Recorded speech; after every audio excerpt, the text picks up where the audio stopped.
Tea Squad. So I just got back in the house from seeing 50 Shades Darker. For any of you who follow me on social media over the last 2 years, you all know that I have been dying to see this movie. I have waited 2 long years to see this fucking movie because I loved 50 Shades of Grey. I didn't read the book before I watched 50 Shades of Grey, so I went in blindly, didn't know what the fuck was going on. Fell in love with the movie, watched it over 20 times on my DVR right now. So after I watched the movie, I went and read 50 Shades Darker and 50 Shades Freed. And I really, truly enjoyed the book. The writing was a little iffy. The plot hole, it was a lot of plot holes in the book, especially since I'm an author. I was like, ooh, girl, this is a lot of plot holes. But for the most part, I think E.L. James did a good job for her first, showing as an author.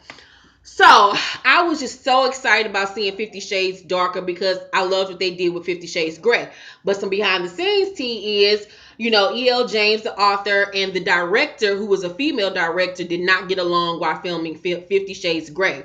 And so what ended up happening was the lady ended up quitting, the director, because her and E.L. James just could not see eye to eye. And E.L. James then hired her husband to write the screenplay, and then the director, I think his name is Eric Foley, I believe his name is, directed 50 Shades Darker. So that's why it was just so much behind the scenes drama. That's why it took 2 years for the movie to come back out. They shot 50 Shades Darker and 50 Shades Freed back to back over 6 months last year. And so 50 Shades Freed will be out Valentine's Day next year. So I went into this movie. The critics, of course, dogged this movie like they dogged the first one, but I enjoyed the first one. So I didn't really care what the critics said so much because, I knew that the book had its, ups and downs. And so I went into it with an open frame of mind. So Anna, played by Dakota Johnson. I love Dakota Johnson. I've been loving her since she had her comedy sitcom show on ABC maybe about 5 years ago. I loved her on that. She's Don Johnson and Melanie Griffith's daughter. I think for the most part, she did what she could do with the Anna character. The dialogue was poor, because like I said, E.L. James really stuck to the dialogue in the book for the sequel. This is a spoiler review. Let me let you know that now. If you don't want any spoilers, click off. Don't watch this review. So she really stuck to the dialogue, which I really hoped and prayed that she got with a screenwriter, her and her husband or whatever, really got together and worked on the dialogue, which was lacking in the book. But she stuck with the dialogue in the book, which I did not think was a good idea. It worked in some instances, in others it didn't. But I felt like Dakota Johnson did as much as she could do with the character. She looked beautiful in this movie. I liked her physically in this movie better than the last one. She got to be funny, which is her strong point. Jamie Dornan, baby daddy. Oh, that man know he fine.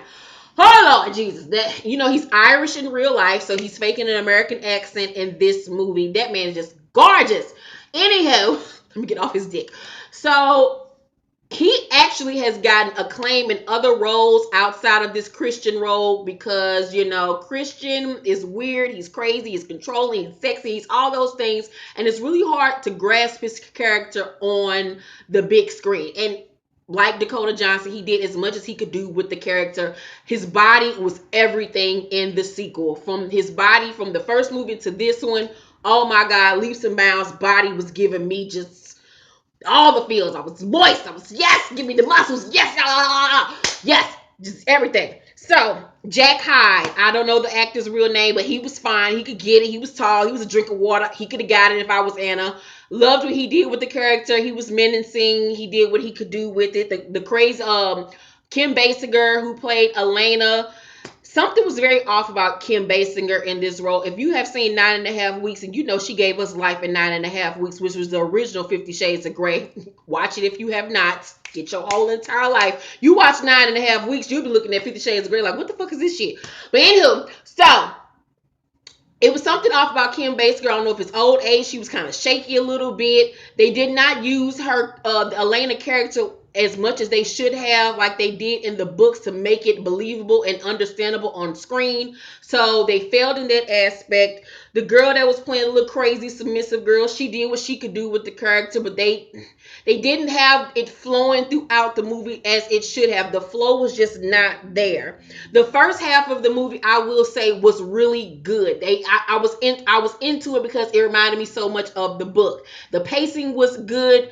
It was, the editing was done well. I liked the first half.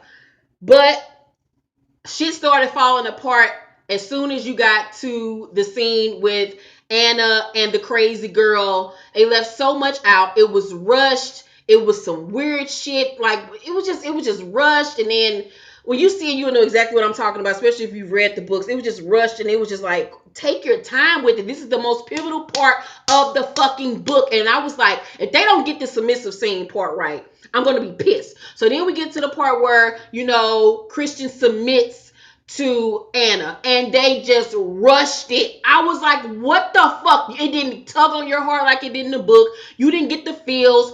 It was just like, what? It was just like, he was like, don't leave me. Next thing you know, he was on his ground with his hands in his lap. And then she was like, Christian, say something. He was like, huh? It was like, what?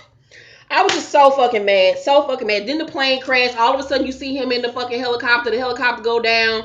She watched the news and shit. They saying he was found. He walked through the door on cue. And it was just like, they just rushed too much of the important shit.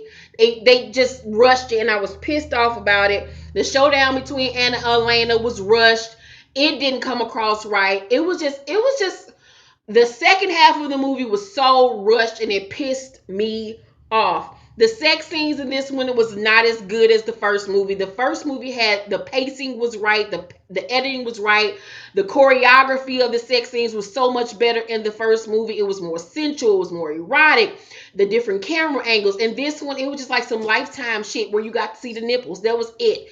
I was just so disappointed. Their connection was better in 50 Shades of Grey to me. The music, I will say, was 100% on point. The soundtrack, like the first movie, was the bomb. The Nicki Minaj song with Nick Jonas, baby. Yes, I already got it on my title. I will say, like I said, this movie was edited like a Lifetime movie. I just did not like the editing. I think that they made a poor choice of having this Foley guy direct the movie, and I've heard that he's a really good director, but not in this one. Um, they should have kept the female, because a woman's eye versus a man's eye is just totally different when it comes to directing, and it just wasn't done right. They should have kept the female director they had for the first one. The first movie looked a lot more expensive, extravagant. This one, they changed a lot of the set pieces. They had a lot of browns and woods. It just didn't give me the expensive thing that we was looking for. Overall, I give 50 Shades Darker a C minus, maybe a C plus. First half of the movie I was in love with. Second half just totally went downhill from there. Make sure that you stay after the credits to see the sneak peek of 50 Shades Freed.